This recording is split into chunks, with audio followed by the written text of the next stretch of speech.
بنی اسرائیل کا ایک شخص کا واقعہ بیان کروں گا، جس کے بارے میں حضرت عبداللہ بن عمر رضی اللہ تعالیٰ عنہ فرماتے ہیں کہ اللہ کے رسول صلی اللہ علیہ وسلم نے اتنی دفعہ مجھے اتنی دفعہ بیان کیا کہ میں گنتی نہیں کر سکتا۔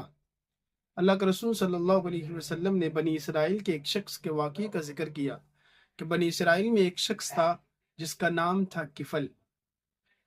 وہ کفل نام کا شخص تھا، اللہ نے اسے بہت دولتوں سے نوازا، دولتیں ان کے پاس بہت تھیں، وہ لوگوں کی مدد بھی کرتا تھا۔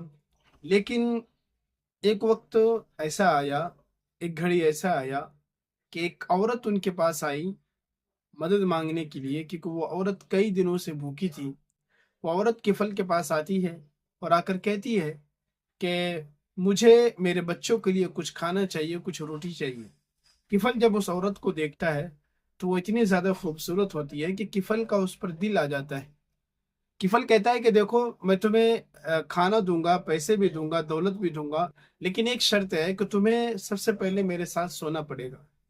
وہ بیچاری مجبور تھی کیونکہ ان کے بچے بھوکے تھے، وہ راضی ہو جاتی ہے اس بات پر کہ وہ اس کے ساتھ سوئے گی، اس کے ساتھ زنا کا ارادہ کرتا ہے۔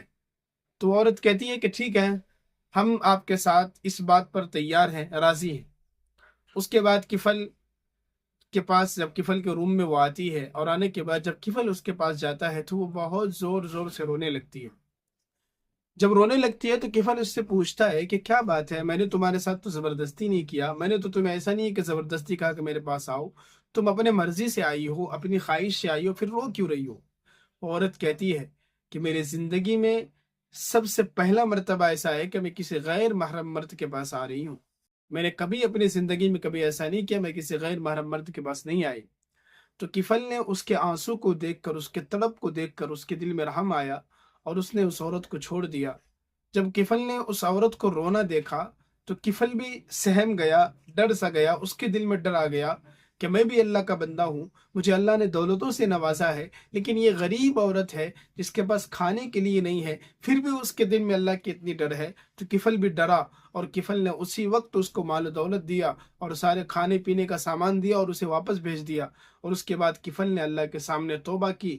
ٹھیک اسی دن رات میں کفل جب سویا تو اس کو موت آ گئی۔ اور بنی اسرائیل کے اس وقت ایک قانون تھا کہ جو بھی لوگ اس دنیا سے جاتے تھے تو اس کے گھر کے دیوار پر لکھا ہوا ہوتا تھا کہ فلاں شخص کے اعمال کیسے ہیں، فلاں شخص جنت میں گیا، جہنم میں گیا۔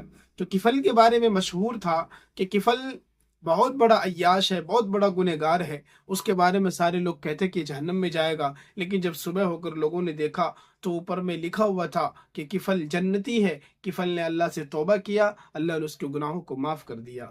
تو ہمیں اس پیغام سے یہ میسج ملتا ہے کہ جب ہمیں گناہوں کے موقع ملے، جب ایسے حالات ہمارے سامنے پیدا ہو کہ گناہ کے سارے ساز و سامان موجود ہے، اس وقت ہمیں اور آپ کو چاہیے کہ ہم اللہ تبارک و تعالیٰ سے اپنا تعلق جوڑ کر رکھے۔ ایسے حالات جب ہمارے سامنے پیدا ہو تو ان سے بچنے کی کوشش کرے، ورنہ سینکڑوں واقعات ایسے قرآن و حدیث میں موجود ہے کہ عین گناہ کے وقت اللہ نے ان کو بچایا اور گناہ سے بچا۔ اس کے اس عمل کی وجہ سے کئی لوگوں کو اللہ نے مغفرت کی، کئی لوگوں کی مصیبتوں و پریشانیوں کو دور کیا۔ بنی اسرائیل کا ہی واقعہ ہم نے اور آپ نے کئی بار سنا ہوگا کہ 3 شخص کا واقعہ، 3 شخص کے بارے میں اللہ کے رسول صلی اللہ علیہ وسلم کی حدیث ہے جس میں 3 شخص کا واقعہ بیان کیا۔ ان 3 شخص میں سے ایک شخص وہ بھی تھا جنہوں نے گناہ کا دعوت دیا لڑکی کو، وہ ان کے پاس آیا لیکن وہ گناہ نہیں کیا، تو اللہ تبارک و تعالیٰ نے اس کے اس عمل کی وجہ سے اس کو گناہوں کو معاف کیا اور اس کی جو مصیبتیں تھیں اس مصیبت کو دور کیا۔ اسی لیے ہم سب اللہ سے دعا کریں کہ اللہ تبارک و تعالیٰ